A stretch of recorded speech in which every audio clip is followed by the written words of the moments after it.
título da obra, o problema, o objetivo e a relevância. No final desses slides, qual é o intuito? Se você conseguir preencher todas essas perguntas, responder a essas perguntas, ao final dessa apresentação, provavelmente você já terá um resumo pronto e também você já terá um fichamento pronto. E do resumo e um fichamento pronto, para você partir para realizar um mapa mental uma análise crítica, né, uma resenha, já é só mais um passo. Então vamos lá. Primeiramente, o título, né? O título é muito comum, eu aluno, eu fazia isso, eu sei que colegas faziam isso, é muito comum a gente pegar o artigo e a gente já virar a página, né? Já vai para a segunda página, já vai direto para o texto, às vezes a gente começa a ler o texto e a gente não sabe nem do que se trata, né? E às vezes o título já está dizendo muita coisa. Então é importante que você comece, de fato, a ler o seu artigo científico pelo título. Inclusive, você já começa a fazer o seu fichamento. Você já escreve, quem tem o hábito de escrever em caderno, você faz um caderno. Se você tem o hábito de fazer no computador, você já abre um documento no computador e já começa pelo título do artigo, inclusive, de preferência, na ABNT, no formato ABNT, para você, desde o primeiro período, você se adequar já a escrever, né, nesse formato que você vai utilizar durante toda a sua vida acadêmica. E isso também é muito importante, pessoal, porque, às vezes, a gente, principalmente quando a gente está no início do curso, a gente tem o hábito de estudar para a prova, né? Além da gente estudar para decorar, a gente tem o hábito de estudar para a prova e depois a gente deleta isso, né? Passou a prova, você tirou ali sua nota que você precisava, você deleta isso da sua memória.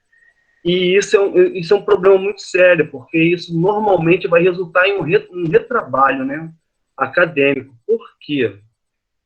Você, ao longo da sua vida acadêmica, é bem provável que você precise revisitar vários dos textos que vocês leem. Inclusive, quem sonha em seguir a carreira acadêmica, no mestrado, no doutorado, pode ser que você precise revisitar. E se você já tiver um fichamento bem feito, um resumo bem feito, uma resenha, um mapa mental de tudo que você leu, desde o primeiro período, isso, aos poucos, você construiu a sua bibliografia acadêmica. Então, aquele texto bem lido, aquele texto bem fichado, aquele texto bem resumido, ele faz parte já da sua vida acadêmica, você provavelmente nunca precisará voltar nele, porque você já extraiu tudo que tinha de importante nele e você já tem guardadinho um local especial para você consultar, sempre que for necessário. Então, sempre que você pegar um artigo científico, um capítulo de livro, se você perder uma horinha a mais que seja, meia hora a mais, não é muito mais, né? Para fazer essa leitura, extraindo esses pequenos componentes, que são os componentes mais importantes do texto, ao invés de ler passando marca-texto, por exemplo, tem pessoas que pegam um artigo e vão passando marca-texto em tudo que acham importante, chega no final, o texto tem mais coisa marcada do que coisa em branco, né? Então, acabou, ele joga aquele texto para o lado, nunca mais ele vai ver aquilo. Se vocês tentarem criar esse hábito, eu tenho certeza que a vida acadêmica de vocês vai ser melhor, tá bom? Então, começando pelo título. Já leu o título? O que está dizendo ali o título? Ali já te diz muita coisa. Então, você já coloca o título com o autor, de onde foi publicado aquele trabalho, foi num congresso, você já tem uma margem ali de uma referência de local para procurar títulos semelhantes naquele congresso. Foi numa revista, você também já tem uma referência para procurar títulos semelhantes, caso você queira pesquisar mais assuntos, mais trabalhos sobre o mesmo tema, né? Então, nunca passe direto pelo título. O segundo é o problema, né? Todo artigo ele tem uma razão de existir. Ele não é escrito porque o autor queria bater um papo com os leitores, né? Ele quer resolver um problema. E é o problema de pesquisa do artigo. O que o autor está querendo analisar quando ele escreveu esse artigo? E como que ele responde esse problema de pesquisa? Geralmente no objetivo. O objetivo do artigo científico é justamente responder o problema que ele levantou. Então, o autor, ele verifica na sociedade um problema e o objetivo desse artigo é tentar achar uma solução para aquele problema. No nosso caso aqui de administração pública, a gente tem inúmeros, né? A gente pode trabalhar saúde pública, segurança pública, né? Educação, nosso campo de estudo é muito amplo. Então, normalmente, o autor ele verifica um problema dentro de determinado campo e o que ele tem de objetivo nesse trabalho é tentar responder. Nem sempre ele consegue, né? Mas pelo menos ele dá um pequeno passo na construção dessa resposta. E, por fim, normalmente a introdução ela é finalizada com a relevância, né? Por que resolver ou tentar resolver esse problema é relevante para a sociedade, né? Porque não adianta o cara fazer um trabalho em que não, não tem relevância, não melhora a vida de ninguém, principalmente no nosso campo de administração pública. A gente quer resolver o problema geral da sociedade, né, da praxis social. Então, esses são os 4 principais componentes da introdução. Normalmente, vocês podem encontrar mais ou menos, mas esses são, em geral, os mais relevantes, né? Se você conseguir extrair esses 4, às vezes pode não ter. Por exemplo, a relevância. Eu já vi artigos sem relevância, não tem, você pula para o próximo tópico, né? Que seria o referencial teórico. Todo trabalho tem referencial teórico, né? Não existe trabalho sem referencial teórico. E para que serve referencial teórico? Geralmente, o referencial teórico ele é o capítulo do artigo em que os estudantes mais possuem dificuldade de assimilar, porque normalmente a quantidade de informação depositada é muito pesada, a carga de leitura costuma ser mais densa, né? Muita menção a muitas teorias, muita menção a muitos autores, mas por que esse capítulo é assim?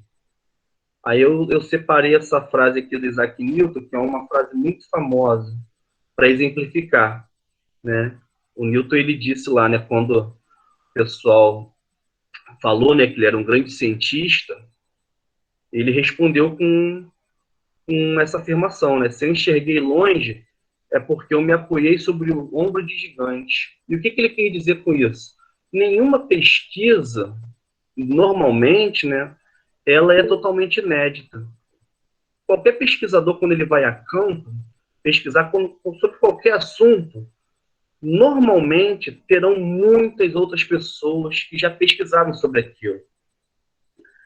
E o seu trabalho, ele normalmente será o quê? Uma continuidade de trabalhos anteriores.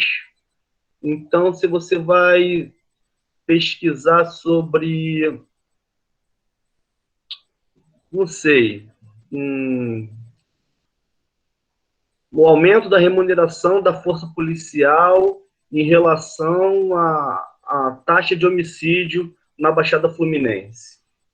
Você imaginou esse problema de pesquisa, você quer ir a campo pesquisar se essa relação seria benéfica, se não surtiria efeito, e você acha que você está fazendo um trabalho super inédito, ninguém nunca pensou nisso. Se você vai pesquisar na base de dados, você vai ver que já existe 100, 200, 300 no Brasil, se for no mundo 10 mil, 20 mil.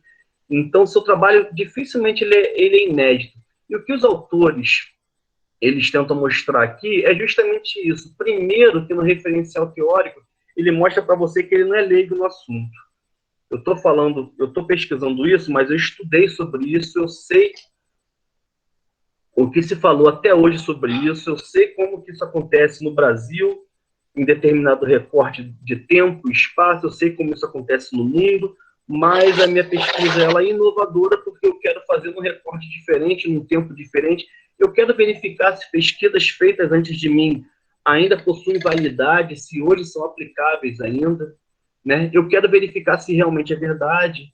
Eu posso fazer uma pesquisa para refutar, eu posso fazer uma pesquisa para validar pesquisas anteriores, posso fazer uma pesquisa que refute, né? Nenhum resultado de pesquisa perdura eternamente no tempo e espaço, né? As ciências naturais, elas demoram muito tempo, mas normalmente as ciências humanas são extremamente voláteis, né? O que se tinha de resultado na década de 70, 80, 90 nem sempre se repete hoje. Então é muito comum que pesquisas da nossa área, né, de humanas, elas sempre sejam repetidas para você verificar se aquilo permanece como era. E, por exemplo, pesquisas com mais de 5 anos de publicação já são consideradas pesquisas antigas, né?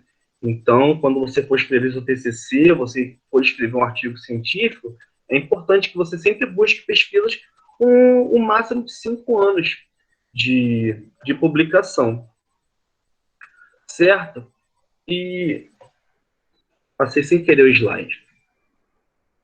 Então, gente, aqui normalmente é um espaço dedicado a pessoas que vão realizar pesquisas daquele mesmo tipo, né? É importante, se você quer fazer uma pesquisa sobre aquele tema, você tem ali vários autores que você pode utilizar também na sua pesquisa, e é importante também para o leitor conseguir reproduzir aquela pesquisa, né? Toda pesquisa ela deve ser reproduzível por qualquer pessoa que tenha interesse em reproduzir. Então, além de mostrar que ele detém conhecimento sobre aquele assunto, ele está te mostrando o caminho das pedras, né? O referencial teórico que ele utilizou, e você pode replicar isso quando você for a campo. Em seguida, o terceiro capítulo que a gente costuma encontrar em pesquisa científica é o capítulo da metodologia, né? Se o capítulo a introdução é sobre o que é o artigo, aqui a metodologia é sobre o como foi realizado, né, essa pesquisa. Então, aqui ele tem um caráter mais mecânico, né? O autor ele quer te mostrar como ele fez essa pesquisa de forma prática mesmo, né? Então, ele foi a campo realizar a pesquisa, ou ele fez uma pesquisa somente teórica? Ele se baseou somente em textos, em livros, em artigos. Se ele foi a campo, onde ele foi? Qual foi o local que ele realizou essa pesquisa? Por que ele escolheu aquele local? Qual o público envolvido? Né? As pesquisas elas têm recortes. Então, eu vou fazer uma pesquisa sobre a satisfação dos alunos do CEDERJ, do Polo Paracambi, do curso de Administração Pública, no ano de 2020, sobre sobre a satisfação com o desenvolvimento da aula estendida, sobre aproveitamento de texto. Isso é um recorte super específico, né? As pesquisas, elas têm, geralmente, esse recorte. Nenhuma pesquisa é feita de forma assim, muito ampla, né? Pesquisa de satisfação com estudantes do curso de administração pública sobre tal coisa. Geralmente, eles sempre vão dar um recorte muito maior, porque as pessoas não são homogêneas, né? Grupo de pessoas são heterogêneos, então você precisa daquele recorte para as pessoas entenderem exatamente em que tempo, em que espaço, com quem foi feita determinada pesquisa. E a metodologia, como que ele abordou esse público? Como ele chegou a esse local? Então, normalmente, as pesquisas elas utilizam entrevistas, elas utilizam questionários, elas realizam observação direta. O pesquisador se insere naquele campo. Observação indireta, né? Mesmo não inserido naquele campo, um pouco mais distante, ele observa também. Então, existem várias formas do autor coletar esses dados do campo. E a pesquisa, normalmente, ela tende a ser, ela será, né, de dois tipos. Ou ela será qualitativa, ou ela será quantitativa. Ou será de ambas, quali e quant, né? A pesquisa qualitativa, ela normalmente ela está preocupada mais com a substância do fenômeno e a pesquisa quantitativa com a quantidade, ou a mescla de ambos, né? Pode ser quali e quant. A pesquisa qualitativa é comum que você encontre uma suposição. O que é a suposição? A suposição é uma possível resposta à pergunta de pesquisa que a gente viu lá no problema. Então, às vezes, o pesquisador ele vai a campo, mas antes dele ir a campo, ele, baseado no conhecimento que ele tem da teoria, ele já formula uma possível resposta. E quando ele vai a campo, coletar esses dados, ele vai verificar se essa resposta ela se corrobora, se é verdade, ou não, se o campo ela desmente o que ele aprendeu na teoria. E da mesma forma funciona com a pesquisa quantitativa, né? A pesquisa quantitativa, ele formula hipótese, ou hipóteses, pode ter uma ou mais hipóteses, né? Então, quando ele vai a campo coletar esses dados, ele verifica se as hipóteses se confirmam ou se as hipóteses se refutam. E aqui, seguindo o passo do referencial teórico, é outro componente do artigo que normalmente o estudante que está no início, nesse período inicial da graduação, ele não precisa ter esse olhar tão aprofundado para estudar para a prova, para decorar, porque, como referencial teórico, ele é um capítulo mais voltado para o estudante, por exemplo, que está escrevendo TCC, para o estudante que está querendo realizar sua pesquisa científica, escrever seu artigo. Então, aqui é importante o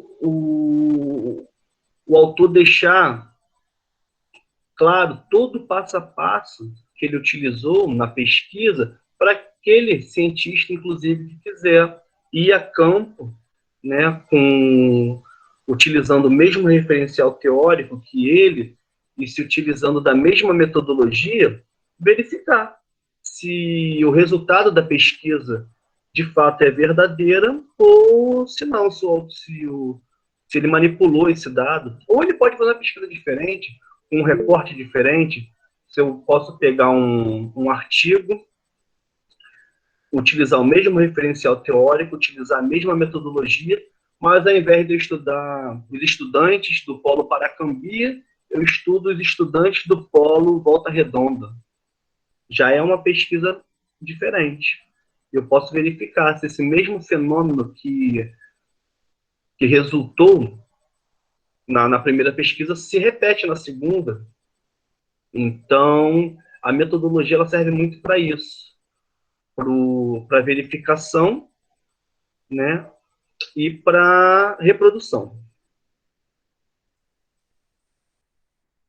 E por fim, pessoal, o resultado, né? O resultado é a conclusão. E é aqui, o resultado é a conclusão, que eu diria que o aluno de graduação que está iniciando, ele tem que lançar um olhar mais apurado, né? A gente poderia dizer que o resultado e a conclusão do artigo é a cereja do bolo do artigo, é a razão do artigo de existir. Então, não que ele deva pular o referencial teórico, pular a metodologia, porque não faz sentido, né? Você saber o resultado, não saber como chegou aquele resultado. Mas é aqui no resultado que normalmente o estudante ele vai encontrar a parcela mais significativa do conteúdo do artigo, porque é aqui que o autor ele vai fechar a sua conclusão. Se a introdução ele apresentou o motivo dele realizar a pesquisa, se no referencial teórico ele te apresenta toda a teoria, os autores que embasaram, né, o artigo, a metodologia, a forma como ele coletou os dados, no resultado ele vai te apresentar a análise desses dados. Então, é o resultado final, a razão de existir do artigo. Então, é importante que você feche essa leitura do artigo extraindo, né, o resultado final do autor e, inclusive, qual é a conclusão, porque o resultado, ele é o resultado do campo.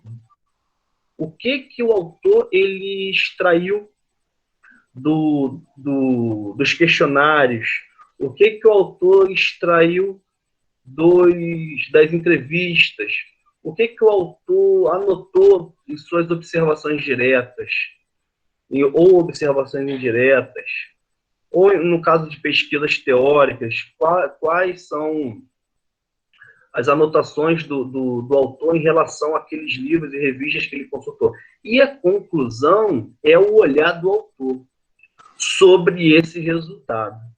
Então, a partir da análise dos dados, ele chega a um resultado e, a partir do resultado, ele chega a uma conclusão. Então, é importante, né, que você tenha isso em mente. E aqui não dá para fugir muito da decoreba, né? Você tem que decorar um pouquinho. E, por fim, é comum que os autores, como eu falei para vocês, que nenhuma pesquisa costuma ser inédita, a pesquisa ela não finda quando o autor fecha o artigo, né? Normalmente, o autor costuma deixar no final da sua pesquisa recomendações para ele continuar aquela pesquisa no futuro ou para outros, né? Qualquer um que tenha interesse naquele tema e queira continuar esse tipo de pesquisa, ele deixa lá, né? Quando eu fui a campo, realizei essa pesquisa, cheguei a esse resultado, a essa conclusão, percebi que tivemos falhas, deixamos de abordar tal tema, ou em nosso recorte faltou a gente incluir tal público, né? Ou faltou a gente abranger tal época. Então, é muito comum que se faça isso para que autores futuros que vão estudar sobre aquele tema, eles consigam cobrir esses vácuos, né? E é isso, gente. Tentei apresentar o mais rápido possível para a gente poder conversar. Essa segunda parte eu vou deixar para dar e apresentar, né? Que também é uma parte muito importante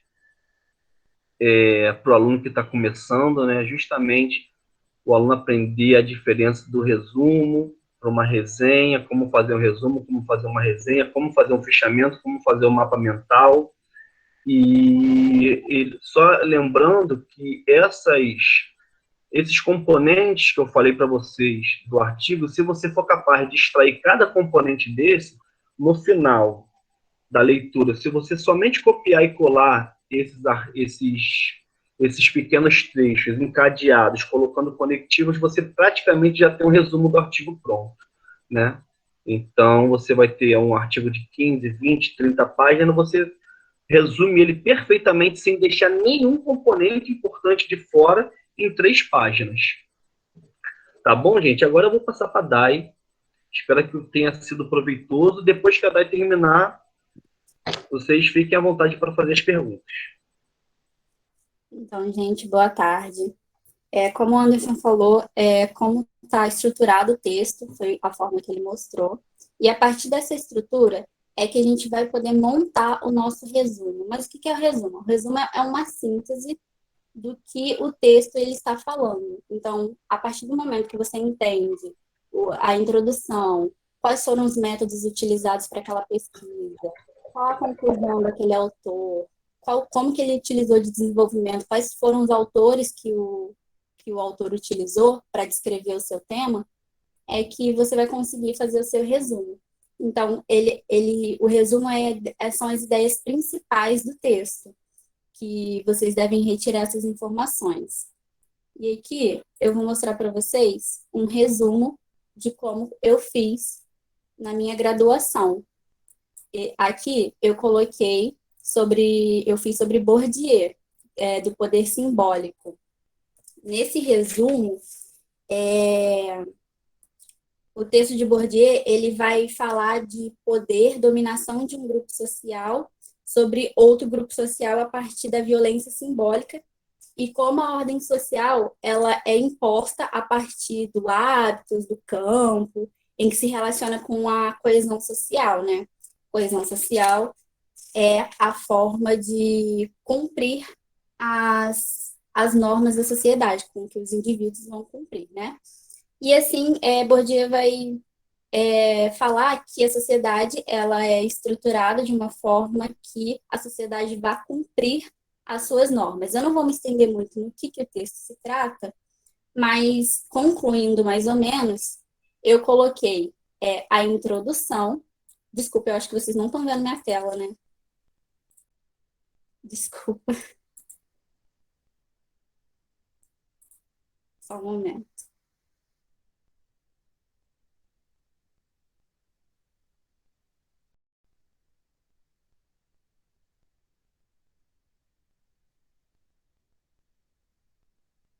Vocês estão vendo agora? Sim, sim. O resumo, então, é uma síntese da ideia do que o autor está trazendo no seu texto. A partir disso, como está na tela, eu estou mostrando para vocês um resumo que eu fiz na minha graduação, se eu não me engano, ou no meu mestrado, não lembro, sobre Bourdieu, o poder simbólico. O texto vai falar sobre poder, sobre dominação de uma classe sobre a outra, como que esse poder ele se desenvolve dentro da sociedade, como que acontece essa dominação a partir do Estado, como que o Estado vai fazer com que haja essa dominação, que é a partir da ideologia, e a partir da ideologia ele utiliza as escolas, e a escola é uma forma de dominação da sociedade. E a partir desse resumo, eu coloquei o desenvolvimento, eu introduzi primeiro o que o texto estava se tratando, coloquei os conceitos principais de hábitos, campos, estrutura, o que é uma estrutura estruturada, o que é uma estrutura estruturante, como que ela vai induzir as minhas escolhas dentro da sociedade. Então, eu consegui pegar todo o argumento do autor a partir de um capítulo de um texto, né, de um livro, de Bourdieu, e consegui resumir ele em 2 páginas, como vocês estão vendo. No fim, eu fiz a conclusão de mais ou menos o que Bourdieu vai criticar, que é a questão das escolas, como que elas são utilizadas para fins ideológicos do Estado, que o Estado nada mais do que é um aparelho que vai reprimir a sociedade por conta dos grupos sociais dominantes. E a partir disso, eu posso fazer uma resenha desse meu resumo, a partir desse meu resumo. Esse daqui eu fiz a introdução, o desenvolvimento e a conclusão. A partir do que eu entendo o que Bourdieu está falando, eu vou poder pegar autores como Foucault, sobre microfísica do poder, eu posso pegar Bauman, falando sobre relações sociais líquidas, eu posso pegar Gramsci falando sobre a hegemonia do poder, eu posso pegar uma autora da geografia falando sobre o que é poder, como a Hannah Pinks, não lembro agora o nome correto, e abordar sobre o que é poder, dentro do que eu entendo o que é poder simbólico para Bourdieu. E eu vou pegar esses autores e vou refutar a ideia do que é poder, ou eu vou confirmar esse poder de Bourdieu.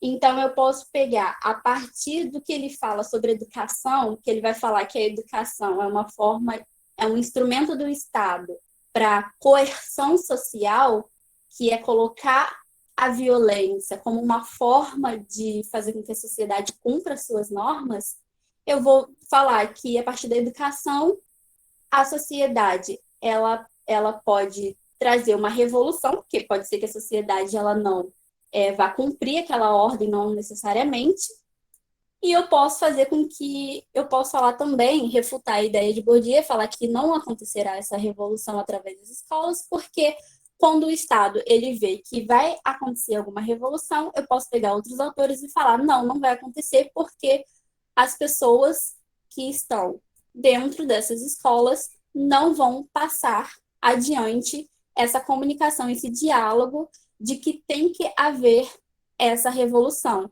As escolas, elas podem trazer essa revolução ou como elas podem esconder essa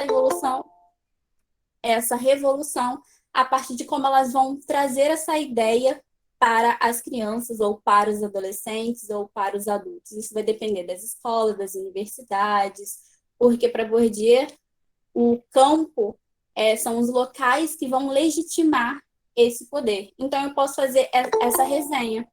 A partir desse resumo, eu posso fazer essa minha resenha crítica, que nada mais é o quê? O que é uma resenha?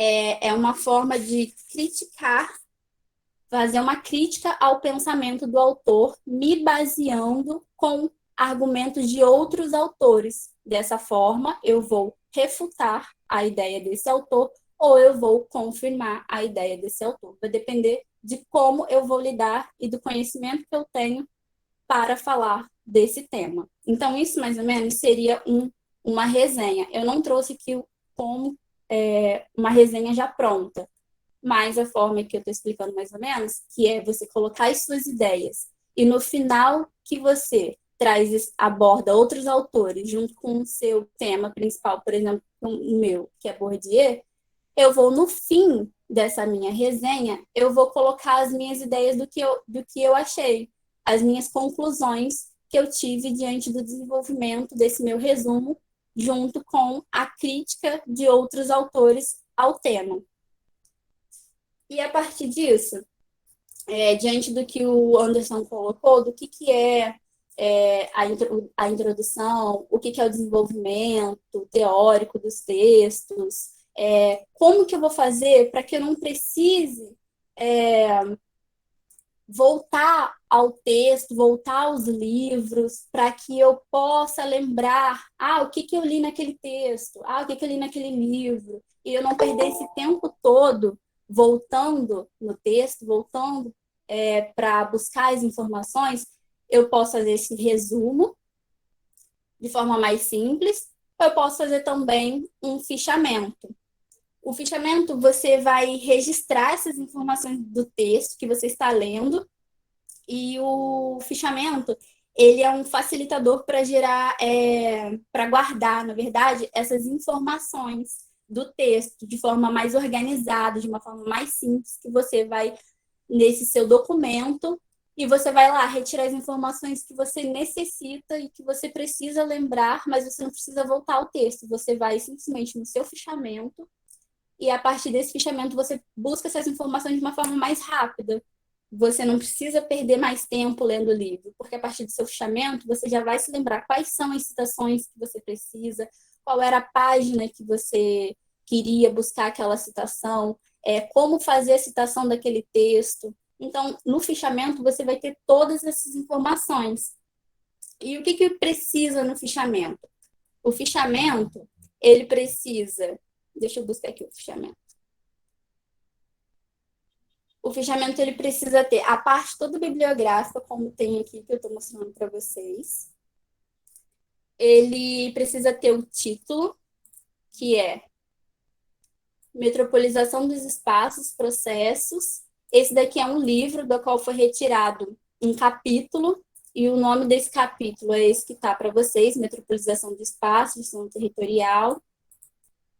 E o fichamento precisa da quantidade de páginas, do ano que foi feito o livro, qual o nome da editora, a cidade que foi feito esse livro, porque isso vai contemplar a minha bibliografia, porque assim eu não preciso pesquisar qual é a minha bibliografia, o meu fichamento já me traz isso. Então é uma forma de eu pegar, colar e colocar no meu TCC, colocar no meu resumo, colocar em algum trabalho que eu for fazer para acadêmico, então eu já tenho essa minha bibliografia.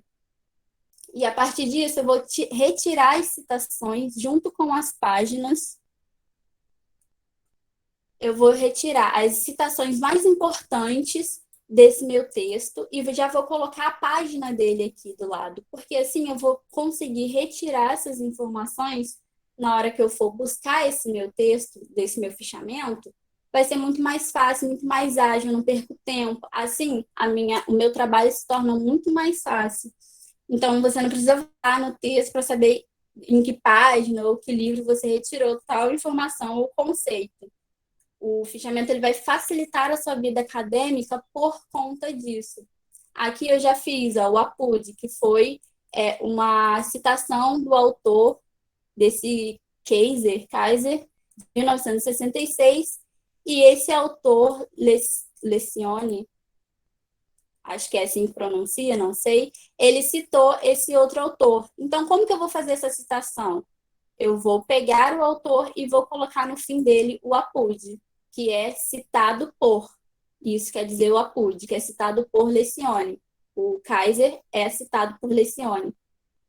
Então, dessa forma aqui, é muito mais fácil para vocês fazerem o fichamento e na hora de retirar essas informações, porque fica organizado, vocês não precisam voltar no texto, e é uma forma bem simples de se fazer. Vocês podem fazer esse fichamento somente com questões bibliográficas, vocês podem fazer esse fichamento somente com as citações, e só que eu recomendo, pela minha vivência acadêmica, fazer de uma forma assim, que você coloca todas as informações num único local. Vocês podem fazer por Excel, pelo Word, por outras formas que vocês acharem melhor. Vocês podem fazer no caderno também. Uma das formas que eu fiz bastante na minha graduação foi no caderno, que eu gostava de escrever. E era uma forma de eu lembrar do que eu escrevi, lembrar do que os autores falaram, lembrar das citações. É uma forma também, quando você escreve, você lembra, é mais fácil de lembrar, pelo menos assim para mim, né? A minha forma com que eu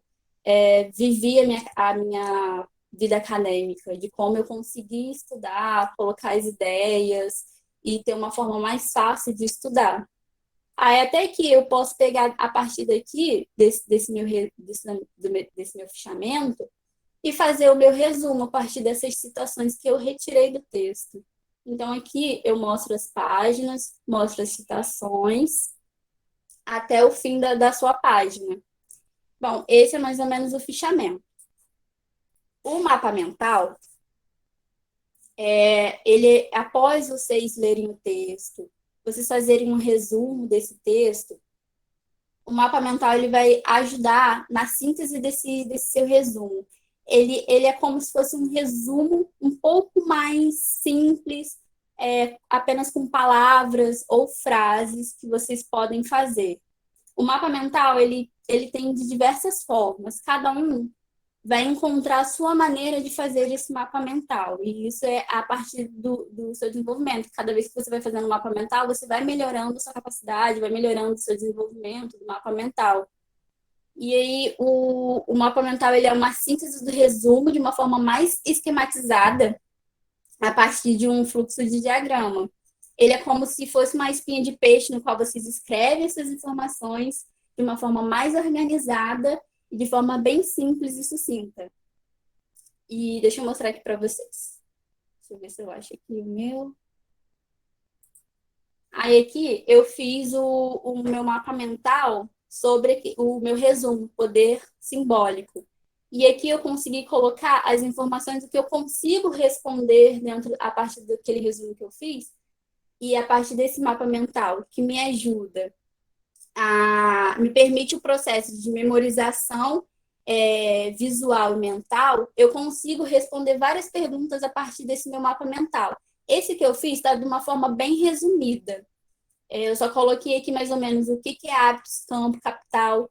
Eu posso responder o que é uma sociedade, um poder simbólico, o que é uma sociedade que molda o indivíduo e o indivíduo molda a sociedade. Eu posso começar a responder esse número 4 aqui a partir da 3, falando o que é hábitos, o que é campo, o que é capital e como que a sociedade ela vai moldar o indivíduo e como o indivíduo molda a sociedade. Por exemplo, nessa 3.2, eu falo sobre hábitos, estruturas estruturadas, estruturas estruturantes, que é como vai fazer com que esses indivíduos desenvolvem as suas escolhas essas escolhas são induzidas pelos conjunto, pelos esses pilares que tem do Atos, do campo, do capital, e dessa forma... Oi? Alguém mandou mensagem? Falhou, Dai. Falhou. O quê? Volta um pouquinho. Volta um pouquinho que sua voz falhou. Voltar onde? Quando você estava falando aí do 3.2. 3.2. Isso. Então, eu estava falando que quando, no número 4, eu posso começar por ele e começar a responder para falar sobre o poder simbólico. Então, eu posso falar o que como que o indivíduo molda a sociedade, como a sociedade molda o indivíduo. E eu posso tanto responder a 4 pela 1, pela 2 ou pela 3, não importa por onde eu vou começar. O que vai importar é se eu sei os conceitos e como eu vou aplicar eles a partir disso. E aí, a partir do 4, eu posso pegar o 3.2 e falar o que é estrutura estruturada e estrutura estruturantes. Como a sociedade ela está estruturada, como a sociedade ela está organizada para que a sociedade venha dizer ao indivíduo como ele deve se comportar, como ele deve agir, quais são as ações e as suas escolhas. Porque, para Bourdieu, ele fala que as nossas escolhas, elas não são nossas, elas não são subjetivas nossas, que nós criamos essa ideia, nós tivemos essa ideia, escolhemos tal cor que nós gostamos de tais tipos de músicas, nós gostamos de certos tipos de músicas como funk, como MPB, forró. Ele vai falar que isso é induzido pela sociedade, por isso que a sociedade molda o indivíduo. E o indivíduo molda a sociedade porque a sociedade ela é feita do indivíduo. Então, a partir do momento que se tem novos pensamentos, a sociedade ela vai retrair um pouco. Mas, ao longo do tempo, outros sociólogos vão até falar, né, que vai ser introduzida esse novo tipo de pensamento, essas novas ações, mas que elas não são nossas, elas são construídas dentro da nossa sociedade. E eu posso também responder como que a sociedade molda o indivíduo através do número 2, falando sobre as escolas. Está falando sobre coerção social, que é forma de controle, como que essa forma de controle é feita pelo Estado.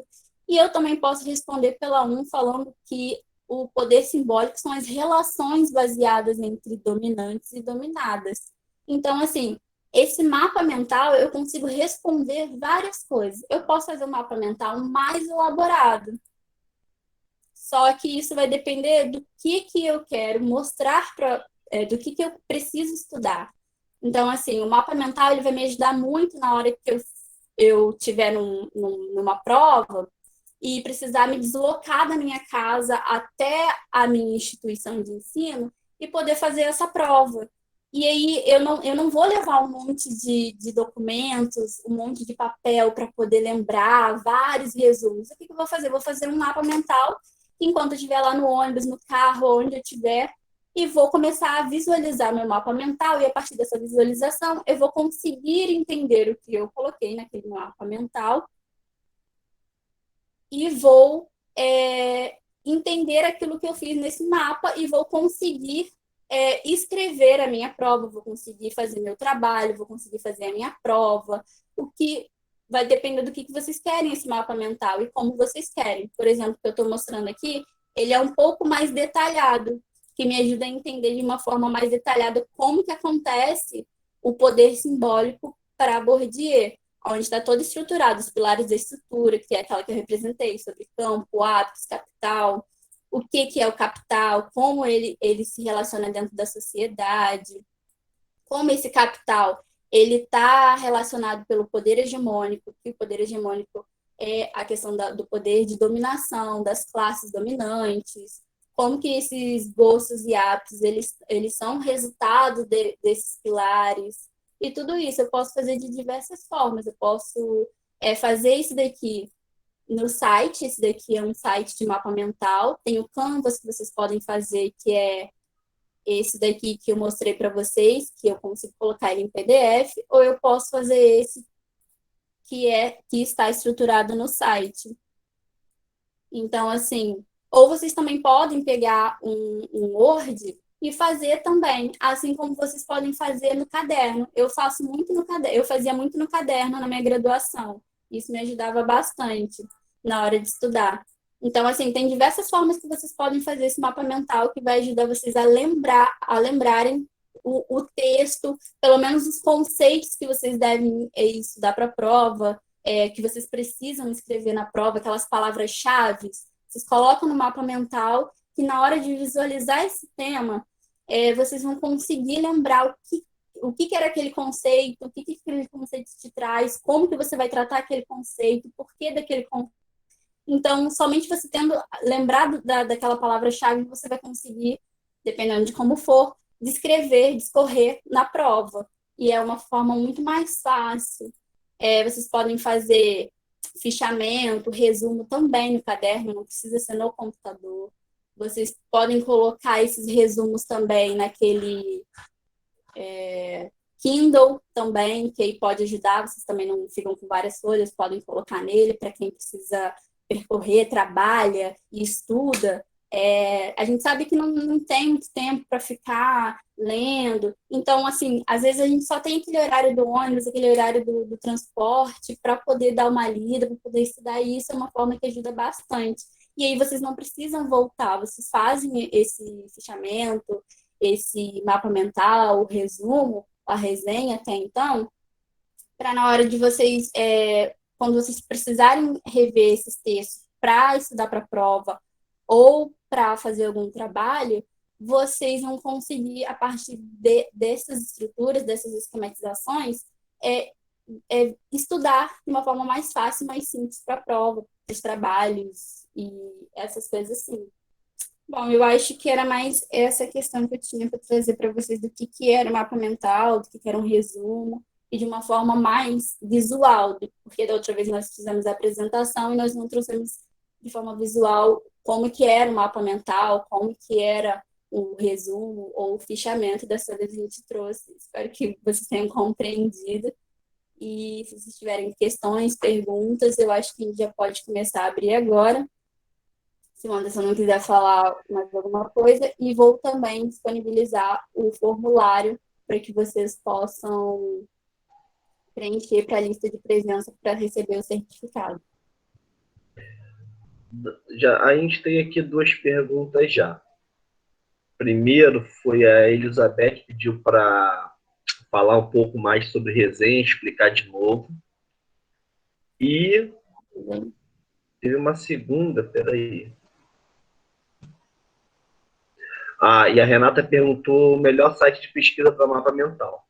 Você quer responder?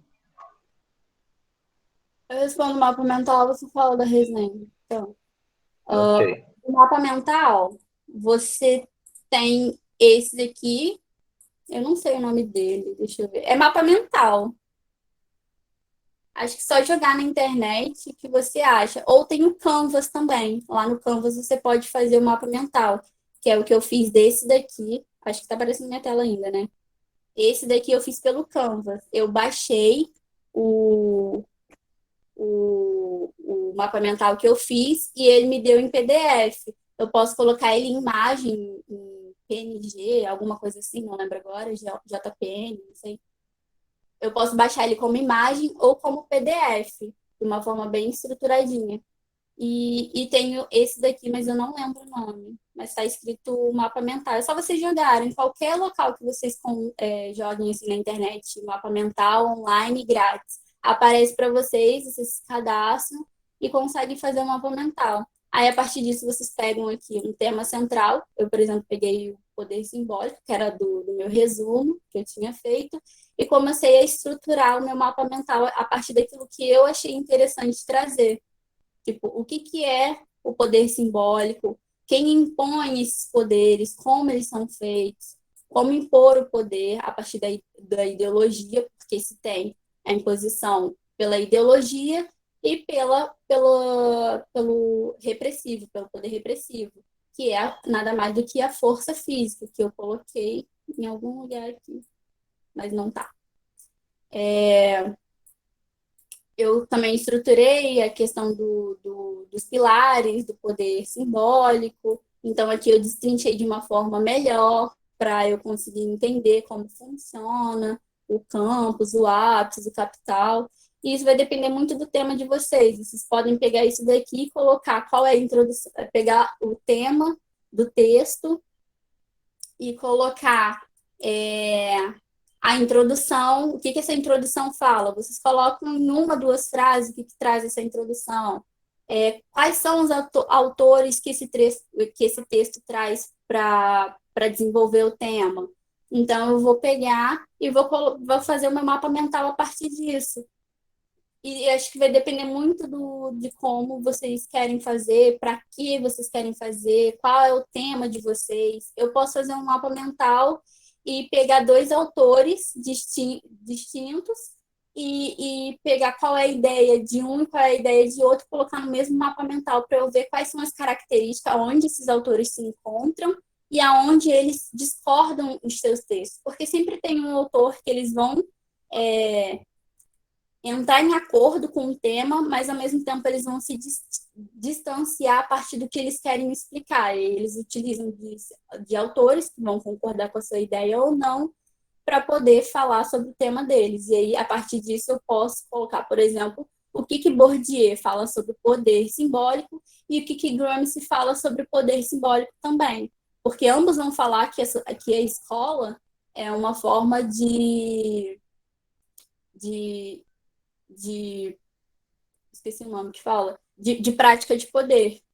Então, eu posso entender como que Gramsci vai entender sobre como a escola funciona para a imposição do poder através do Estado e como Bourdieu vai falar. Eles falam de formas diferentes, mas se a gente for pegar os dois, colocar lado a lado um do outro, a gente vai entender que eles falam a mesma coisa, mas de formas diferentes.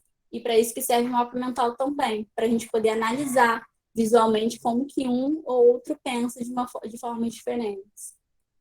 Não sei se eu consegui responder.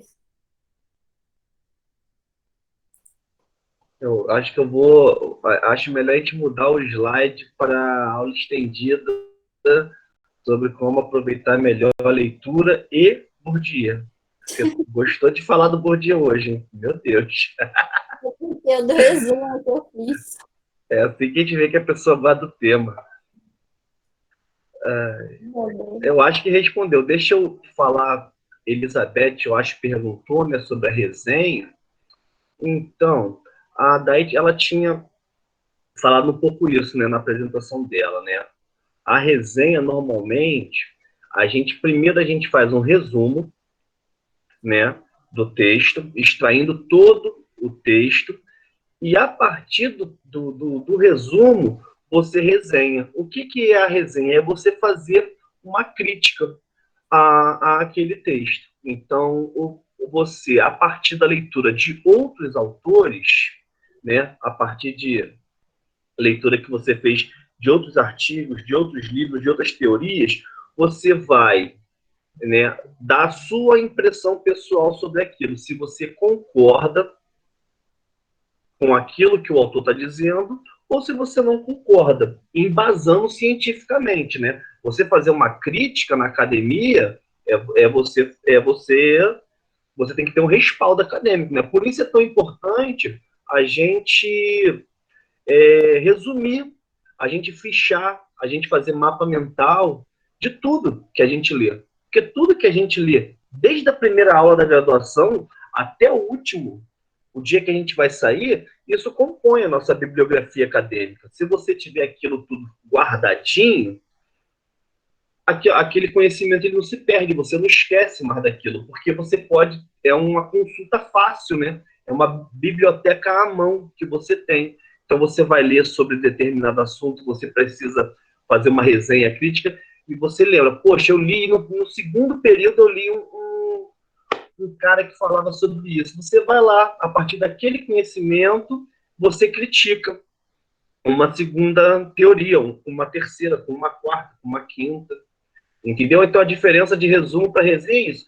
Resumo, você pega o texto e você simplesmente diminui, enxuga tudo que o autor quis dizer de mais importante. Resenha é você fazer uma crítica àquele texto. Crítica não necessariamente tem que ser é uma coisa antagônica. Você pode corroborar aquilo que o autor fala, ou você pode discordar, tá bom? Não sei se eu respondi a Elizabeth.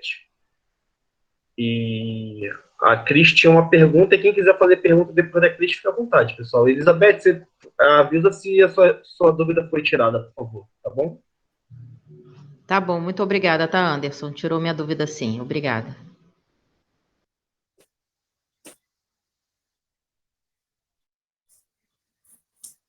Cris. Oi, boa noite, bom dia, boa tarde, pessoal. Então, eu queria saber se na relação da pesquisa que você falou lá, né, que a gente pode fazer entrevistas, observações e a pesquisa de campo, se a gente pode também colher depoimentos. Seria uma pergunta. E se essa pesquisa, se a entrevista que eu vou fazer, vamos supor, se eu for fazer no campo da área da saúde, se eu posso fazer tanto com os profissionais quanto com os pacientes. Primeiro, Cris, em relação a depoimentos, sim, né? Quando o pesquisador ele vai a campo, tudo é pesquisa. Você não relaxa. Então, se você está inserido no seu local de pesquisa, você observa, você entrevista, você aplica questionário, uma conversa, né? O depoimento que você falou, um vídeo, uma fotografia, qualquer coisa é dado quando você está pesquisando um assunto. Um pesquisador ele não deixa de pesquisar. E segundo, você perguntou uma pesquisa na área da saúde se você poderia pesquisar, né? Isso aí fica muito a critério, que assim, é complicado eu dizer que sim ou dizer que não, porque eu não tenho nenhum domínio, não sei sobre o que é, seria mais um ajuste que você faria com o seu orientador, né? Isso aí em comum acordo, dependendo do objetivo que vocês pretendem chegar, dependendo de qual problema de pesquisa que vocês querem responder, né? Isso tudo vai variar. Agora, na minha experiência, o que eu vejo muito é que esse tipo de abrangência, ela não é comum.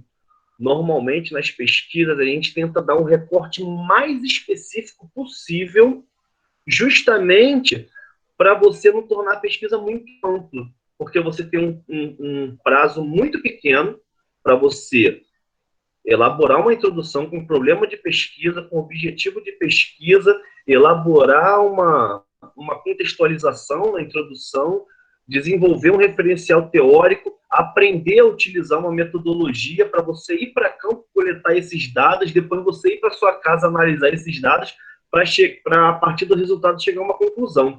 É uma quantidade de trabalho enorme que você tem que fazer num período muito, muito curto de tempo. No TCC eu acho que é um período, né? No mestrado às vezes é um ano, no doutorado 2. Então, se você fizer uma pesquisa muito ampla, normalmente você não vai conseguir dar conta de fazer todo esse trabalho. Então, quanto mais específico, melhor. Então, só com os pacientes, por exemplo, né? Isso não é regra.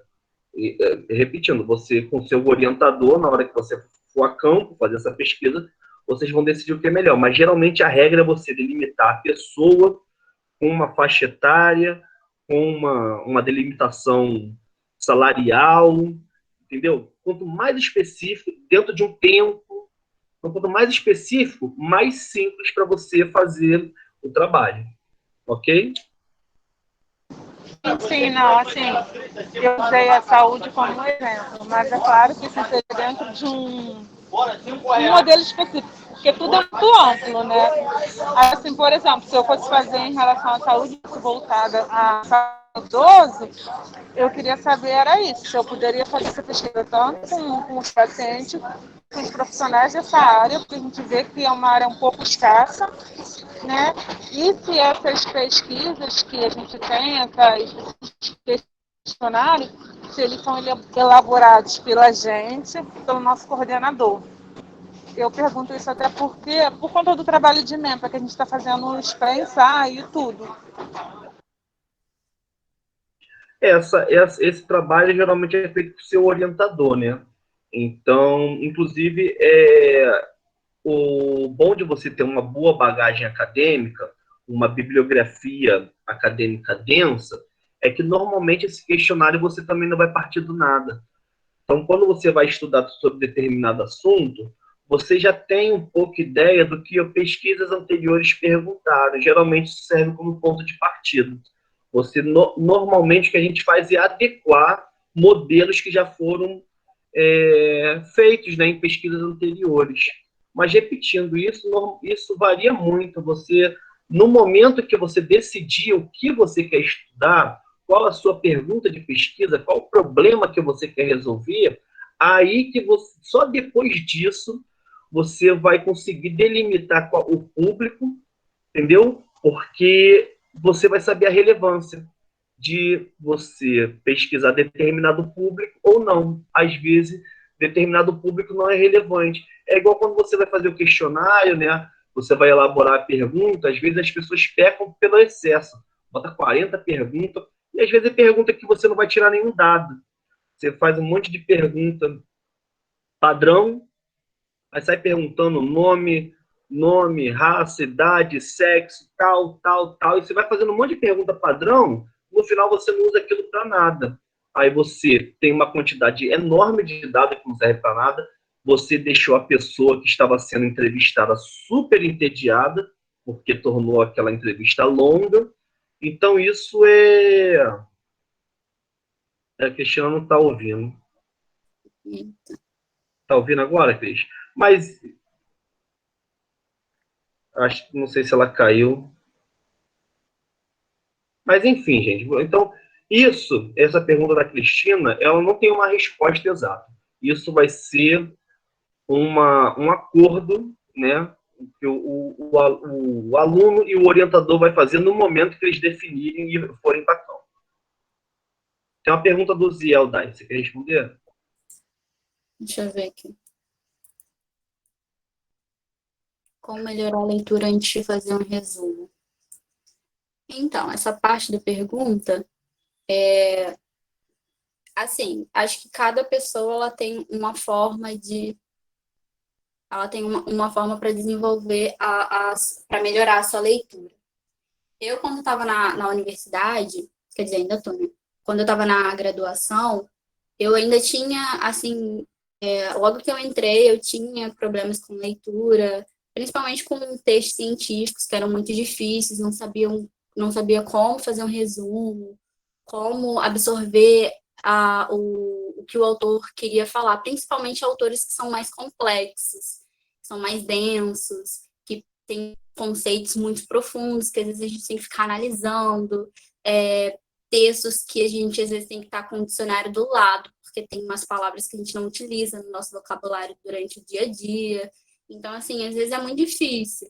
Então, uma forma que eu busquei foi, antes de introduzir a leitura daquele texto, eu buscar outros autores que falam sobre aquele autor, e assim, dessa forma, eu entender mais ou menos quais são os conceitos daqueles autores, e aí, a partir disso, eu entro naquele autor que eu tenho que ler, a partir disso, eu consigo entender melhor, eu leio aquele texto, eu entendo melhor o conceito, porque eu já tenho uma bagagem antes, mas às vezes a gente tem que entender que nem tudo que o autor que a gente buscou antes de ler o autor principal, ele está certo nas suas informações. Então, assim, a gente tem que buscar vídeos. Eu busquei muitos vídeos no YouTube, para pegar pelo menos uma síntese, um resumo do que se trata daquele autor, como ele pensa, como aquele autor pensa, eu conhecer quais são os autores que nortearam os seus trabalhos, nortearam os seus pensamentos, porque os autores, eles têm antes quem eles se referenciam. Por exemplo, o Bourdieu, ele vai se referenciar em Weber, em Marx e não sei se é Levi-Strauss ou Malinowski, não. Em um outro, enfim, em Durkheim. Então, assim, quando a gente vai buscar as referências desses autores também, a gente já entende mais ou menos como aquele autor se estrutura em seus pensamentos. Então, eu comecei a absorver o conhecimento dos autores a partir disso. vendo outros vídeos de outras pessoas falando do conhecimento daquele autor, entendendo um pouco melhor antes de introduzir o texto, quais são os conceitos. Eu anotava, eu lia o texto, às vezes quando eu não fazia essa parte de buscar outros autores ou vídeos, eu lia o texto primeiro, eu não entendia o texto. O que eu fazia? Eu anotava algumas informações do texto e colocava quais eram as minhas dúvidas, fazia essa anotação. Depois eu lia novamente o texto, porque a partir de uma segunda, terceira leitura é que eu começo a entender melhor o que o autor está me falando. Por exemplo, eu ainda tenho um pouco de dificuldade de entender Foucault.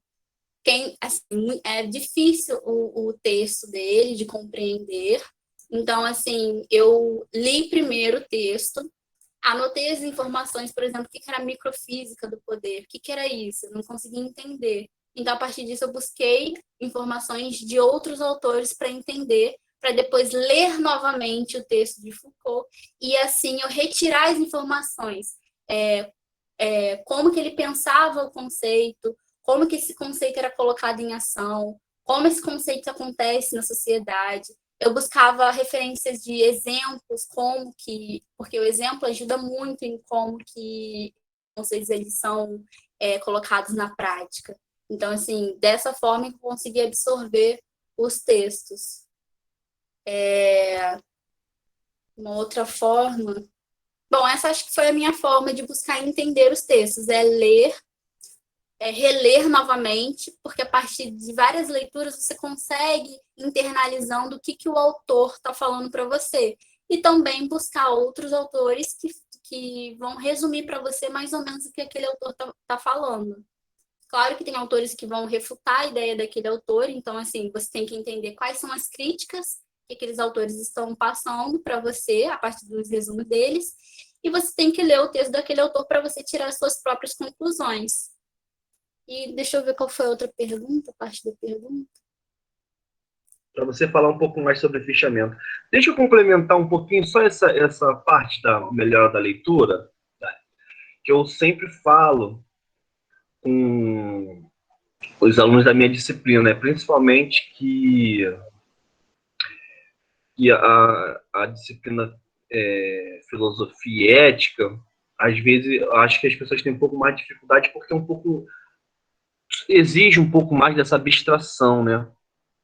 Às vezes não é direto, às vezes fica até difícil de você entender o motivo daquele existir, porque não tem essa questão, não tem um objetivo, não tem a metodologia, não tem nada, é uma coisa mais abstrata.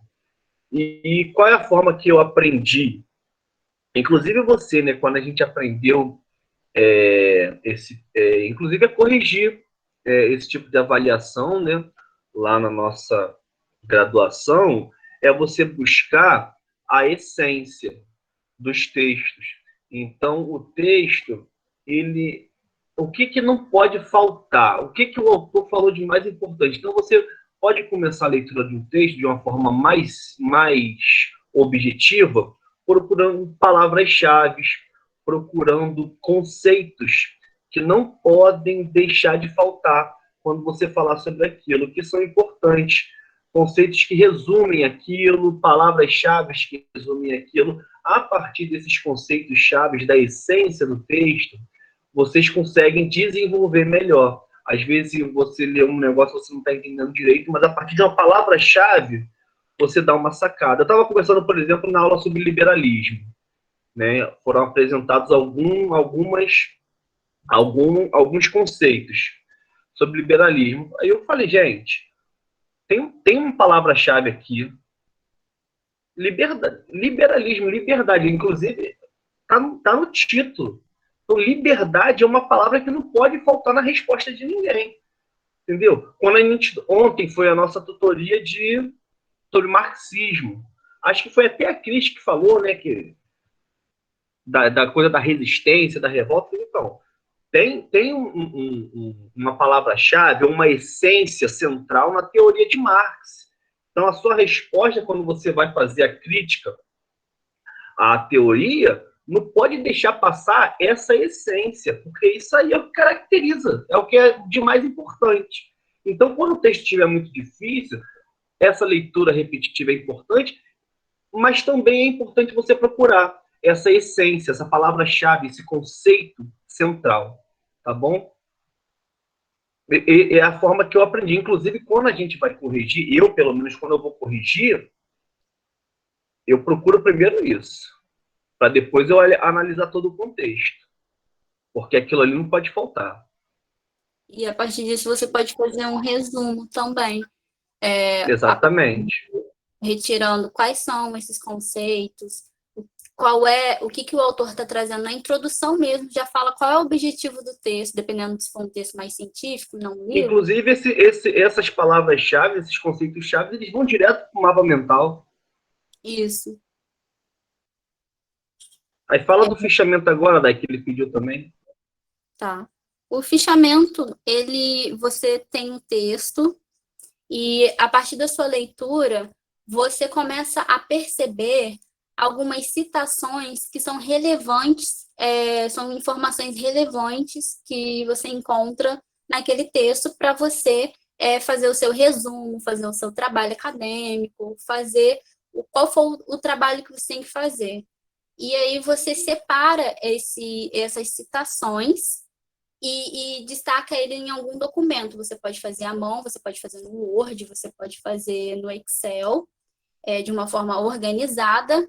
E a partir da sua leitura, você vai destacando esses textos. É como se você estivesse fazendo aquele marcação de texto colorido, quando você está lendo, só que você vai retirar essas citações e vai fazer um fichamento com ele, que nada mais é do que o fichamento. São as citações, as páginas onde você tirou essas citações, e você vai colocar nesse fichamento qual é o título do texto, ou do livro, ou do artigo científico, qual o autor que fez, que escreveu, autores que escreveram o livro, o artigo, que ano foi publicado esse texto científico ou livro independente.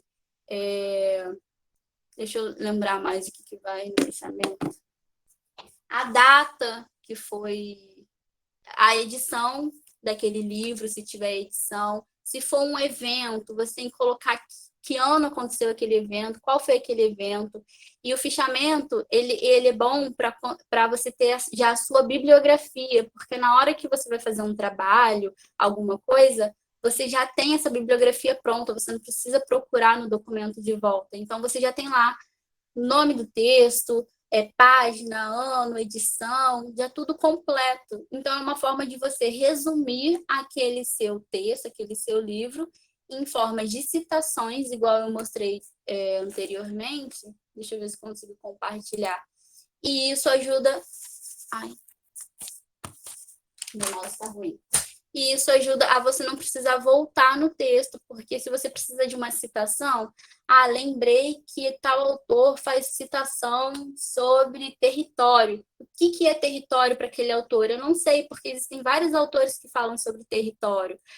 Tal autor fala sobre território como uma forma de poder. Como que ele vai falar dessa forma? Então, para que eu não volte no texto dele, eu faço essa citação, retiro essa citação no livro dele ou no texto dele e pego essa citação e guardo aquela citação num documento, porque aí depois eu vou procurar aquele autor e vou saber qual é o argumento que ele utiliza para saber o que é o poder dentro de um território.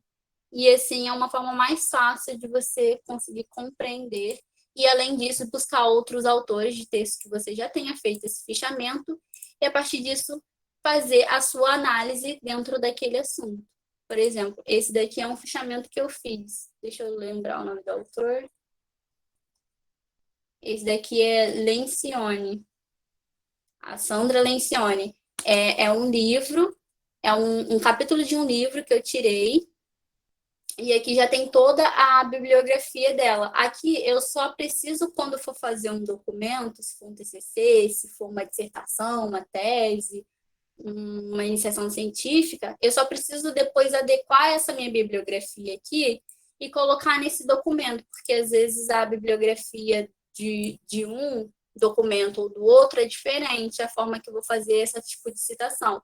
Mas essa minha aqui, que tá aparecendo para vocês, acredito, é a forma mais é a forma mais aceita dentro da ABNT e dos trabalhos que são publicados. Então, assim, aqui eu tenho todas as informações do livro que eu li, do capítulo de livro que eu li. Qual é a página que está, o volume, que é volume 1, o nome da editora, o local que esse livro foi feito. Então, eu tenho todas as informações. E o fichamento eu tenho todas as citações que eu preciso para fazer depois um trabalho, que eu preciso fazer a citação desse trabalho.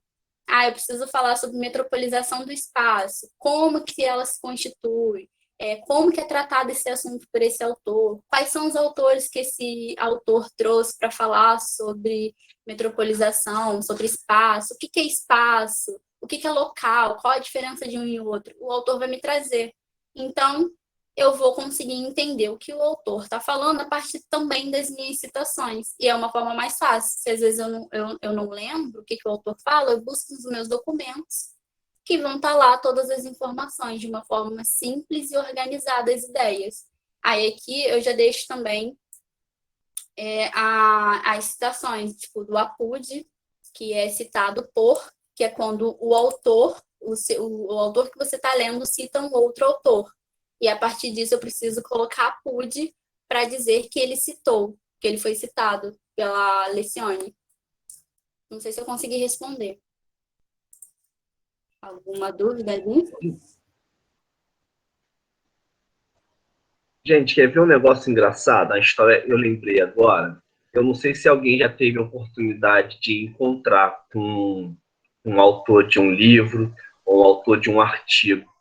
E você vai cheio de sorriso, cheio de dente na boca perguntar sobre uma coisa que você adorou no livro, no artigo, querendo saber mais um pouco sobre aquilo.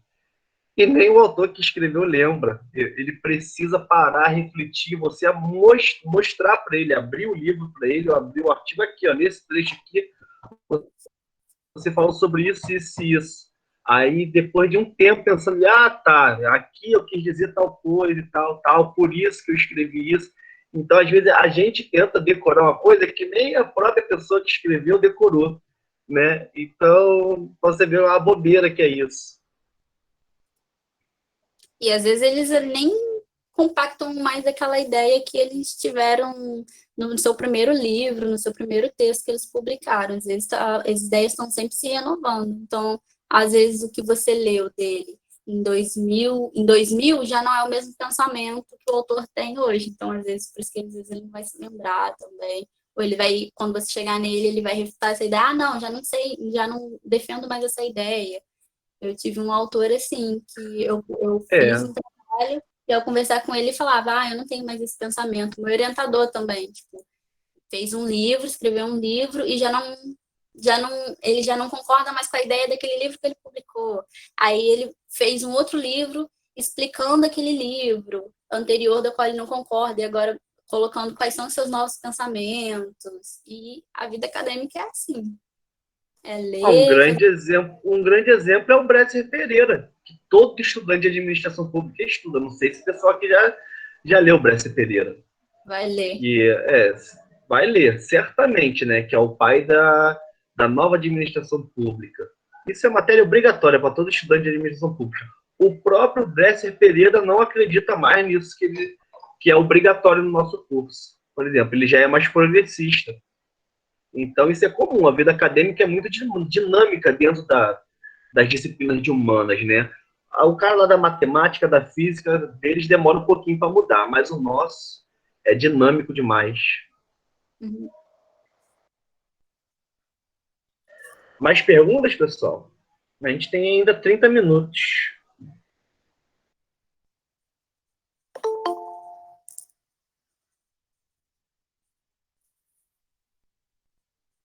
Ninguém?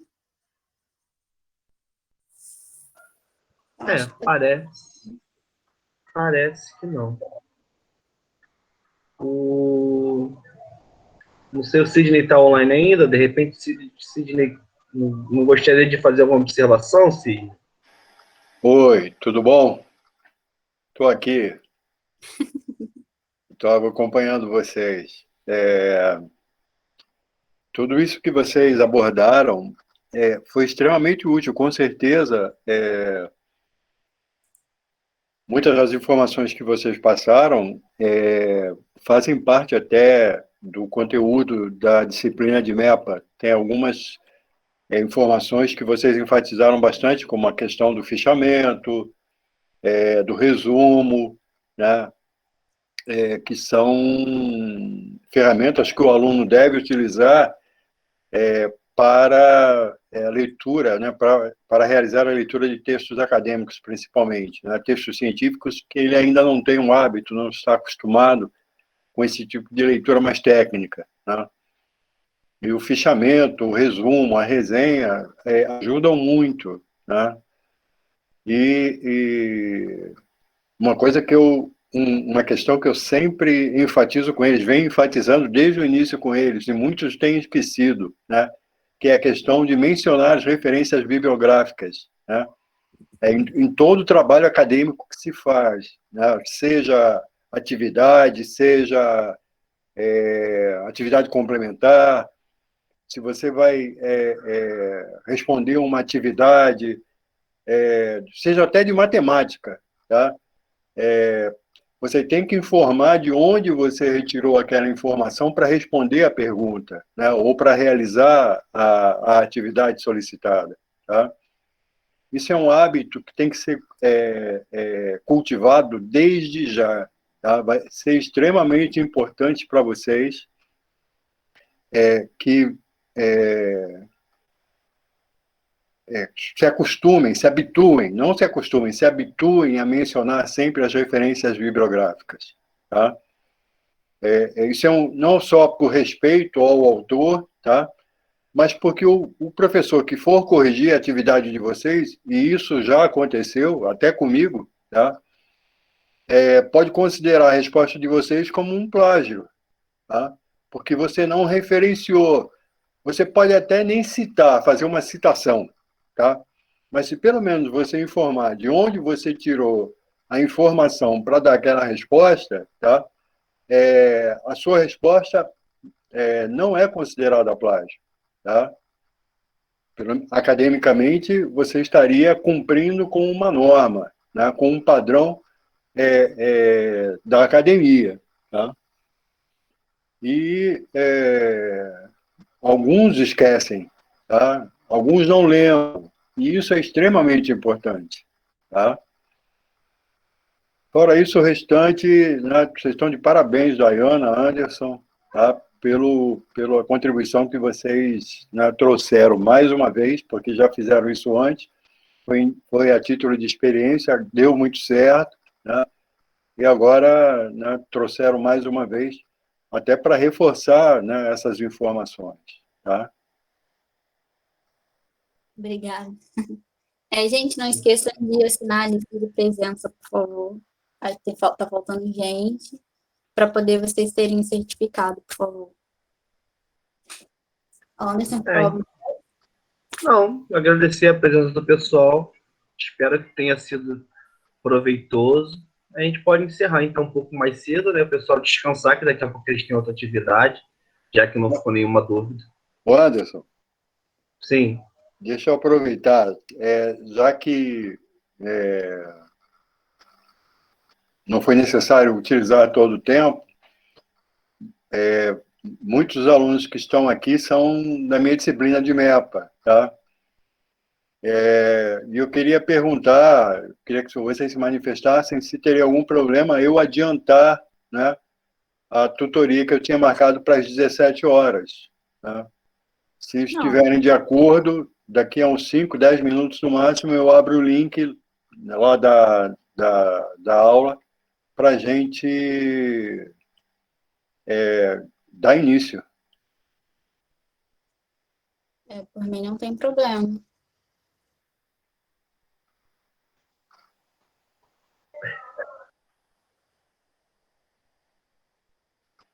Ok, alguns já estão se manifestando. Ok, então daqui a 10 minutos no máximo eu abro o link e a gente começa então, tá bom? Anderson, pode fazer o encerramento, Dayana também. Por mim, tudo bem. Bom, então, Galera, eu agradeço pela vinda de todos vocês, terem participado de mais uma aula estendida. Espero que tenha contribuído em alguma coisa na vida acadêmica de vocês, que vocês possam ter entendido, que tentamos proporcionar para vocês. E é isso aí. Boa tutoria depois.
Eu não estou ouvindo nada, travou?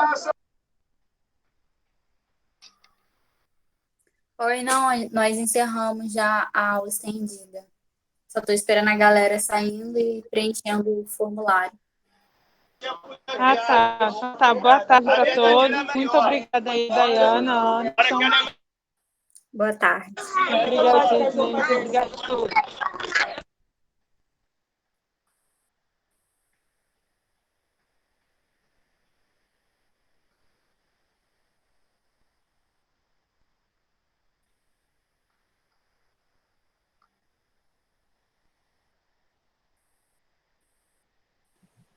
Você vai querer fazer alguma consideração, Dai? Oi? Você vai querer fazer alguma consideração? Ou a gente pode deixar para depois, né? Isso, depois você está fazendo um negócio, vai fazer um É, negócio. eu tô fazendo aqui um negócio da análise, vou voltar para isso logo. Entendeu? Tá. Ficar até de noite fazendo isso. E nesse formulário de hoje você colocou de novo aquele lance para a gente analisar depois, né? Aham, coloquei sim. Beleza, então. Então eu vou lá. Tchau. Tchau.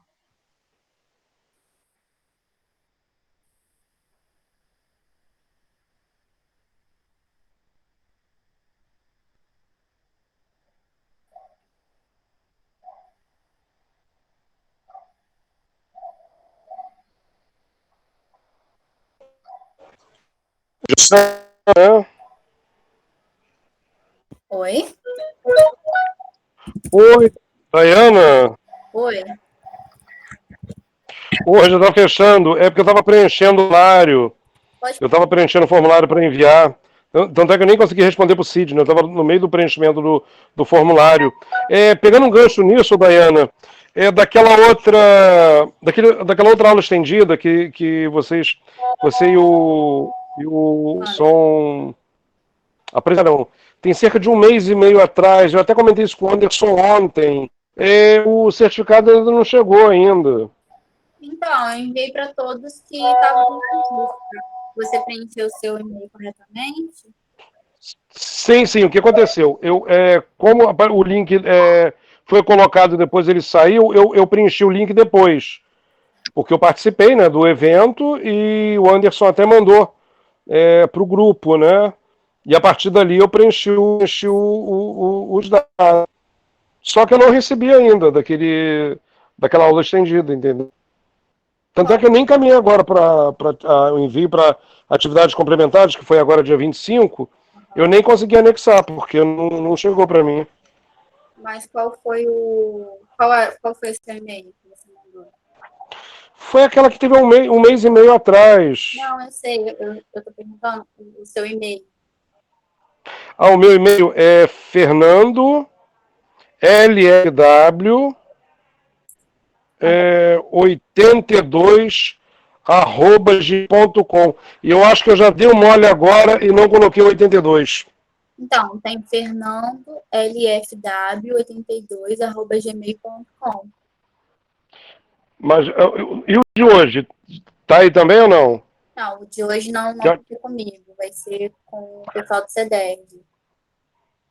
Tem como disponibilizar o link agora para eu poder preencher? Porque acho que eu não coloquei o 82. Eu esqueci de botar o 82. Tá aqui, ó, pelo Google. Acabei de mandar de novo. Tá, eu vou tentar preencher aqui. Mas o seu e-mail, eu falei. Oi. O seu e-mail é esse, fernandolfw82@gmail.com. Isso mesmo. Eu vou encaminhar novamente, mas foi enviado no dia 5 de abril. Foi dessa aula estendida. Eu vou preencher os dados de novo aqui. Às vezes eu esqueço desse do 2. Preencher aqui. Obrigado, tá? Nada. Depois só me avisa se chegou ou não, porque eu vou encaminhar novamente aqui para esse Tá ok. tá bom?